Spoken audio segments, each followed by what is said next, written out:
Élisabeth, sur l'injonction tacite de ton fils, nous voilà conduits à nous voir pour Noël. Quel mot peut-on trouver pour recouvrir plus de 5 ans de bannissement? Je crains qu'il n'y en ait pas ou qu'il faille une force d'âme telle que tu ne saurais la trouver en toi. Toujours mon vieux principe, ne pas agir au-delà de sa capacité à réparer. C'est assez injuste, mais ainsi Junon peut presque tout se permettre, puisque elle seule peut presque tout réparer.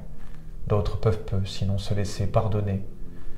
Ainsi toi et ton mari qui furent tous deux trop couverts d'indulgence.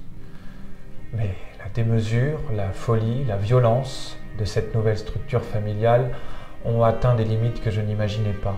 Nous sommes ici en plein mythe et je ne sais pas de quel mythe il s'agit. Que se passera-t-il à Noël? Rien, bien évidemment.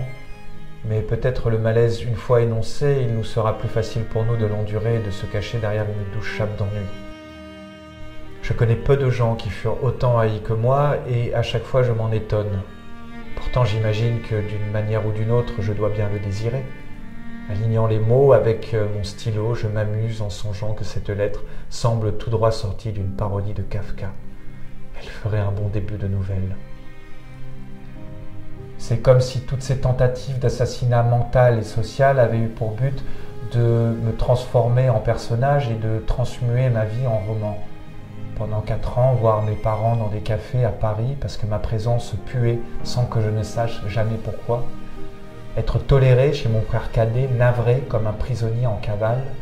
Apprendre de vains sources que quand ma sœur ne me niait pas, elle prêtait main forte ou main molle aux plus viles accusations qui s'organisaient contre moi. À tout ceci qui est mal décrit à travers le prisme un peu bête de ma solitude, il n'y a pas de mots que l'on puisse ajouter. Quel mot pourrais-tu désormais écrire qui performe une douceur sans mièvrerie après une telle curée? La voix peut perforer bien plus, je le jure, dit-on au tribunal.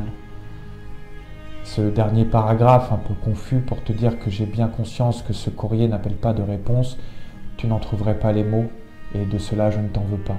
Simplement, je te regarde aujourd'hui avec une pitié fraternelle.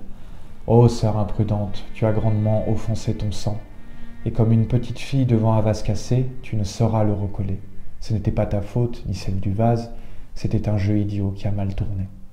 Henri.